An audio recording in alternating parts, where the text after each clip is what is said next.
What matters it if you're e'er so brave, when the enemy that you face are so many that when you cut one down, two more seem to take his place?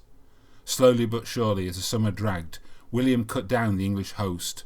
At length his fingers closed into a fist, trapping Hereward against the coast. Hereward called all his men together, tired, hungry, sick and gaunt. My brave lads, he said, you have done well, your fierce defiance to flaunt. The Normans have won this battle, by a slow remorseless advance, but they have not won our hearts yet. Torfrida gave Martin a glance. So now, lads, I charge thee, by the love that I know that you bear, to reassemble at some future time. Martin grimaced in despair. To all who thirst for glory, why a ship is standing near, we'll carry on this fight yet. Torfrida shrank back in fear. To those who would not follow me, who are tired of war's alarms, never let it be said I begrudge thee, I give you leave to throw down your arms. So Hereward led the way aboard, his mind bright with tactics, yet dim.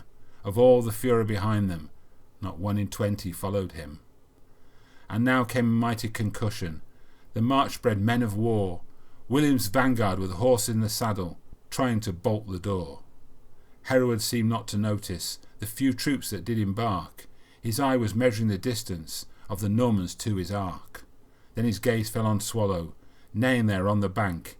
He could not let them catch her, a horse of such noble rank. Come quick, get my proud beauty. It's right to leave her till last. Now we'll haul her quick on board. But the Normans approached too fast. Hereward drew his short sword, and a tear was in his eye. There was one last act to perform, his enemies to defy. O Swallow, Swallow, forgive me, that it should come to this, that I must needs slay my best friend, to cross this dark abyss. Hereward carefully picked the spot that would cause the shortest pain. He couldn't bear look at the bloodied weapon, no more than the friend he had slain. Quickly the ship pulled away, pursued by Norman darts. What thoughts did all the company keep, close secret in their hearts? Then drifted the last of the English, there amidst the blue rolling seas. Apart from these few sprinkled droplets, William had beaten all to their knees. Through fog and sleet and drizzly rain, the tiny bark bobbed along. The darkened sky marched darkened hearts, and a resolve that had been strong. In a freezing night camp far away, Hereward harangued his men. What care have we while we are free? Who needs to hide in a fen? England is like a field of corn, which the threshers have cut away, but much seed had spilled from the collector's hands, they'll never keep us at bay. But the tender saplings took no cheer, and slowly nursed conviction dear, that when the wind of change is blowing, hard indeed to stop from bowing. Foreign ways in a foreign time inexorably change the country's clime. Those who fight what must occur just provide the further spur. That the plant will not make is that which causes it to break. Come one day there are no glories, just some ghosts and tired stories. And what use are the bold heroes now? They awakened dreams will not allow. Against instinct courage is strange, shortens our 10 and 60 range. So it was the winds of change one day had come and blown all the chaff away. The camp is still, there is no sound, there are none to be found. Hereward swallow a bitter pill, mortal men have had their fill, no followers of yours are around. There on the outskirts looking grim, women bright-eyed, now strangely dim. Martin Lightfoot, spear in fist, face hung low, expression list. Hereward hears a tiny sigh, as Torfrida looks him in the eye.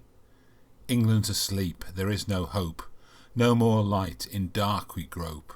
There's nothing left, nothing to do, but the decision rests with you. I want you to come to Winchester, not wander in dreams and slowly fester. I shall leave now, Martin will follow, but for you we'll wait till tomorrow. What means this, do you let me down? Hereward's brows meet in a frown. And you, Martin, did you not swear to follow me for ever, anywhere? Ay, master, that I did do, but there is something I must tell to you. On that day when you left home, Abbot Brand did beg me come. In godly truth I must say that his love drove me on that day. I've loved you too over the years, but cannot reconcile your present fears with the mission he sweared me to, and so, with regret, I say adieu. After waiting for a little while, Martin shrugged and strode away, with backward stares at Hereward's crown, leaving Torfrida alone to stay. Why, my love, why, in the Saviour's name, do all quit this worthy cause? This loss of Martin, now of you, closes all of my doors. Oh, Hereward, don't you know, you only fool yourself, that's all. With every time you strike a blow, into hell's depths you further crawl. It doesn't matter what your standards show, or the slogans that you call. Deep inside you never ever grow. Face it, you just love to brawl. Your cause is just, your motive's wrong, though I know you admire your foe. Never feeling what comes from your tongue, just shouting yes while others no. There's only one way left to be strong, to William at Winchester go.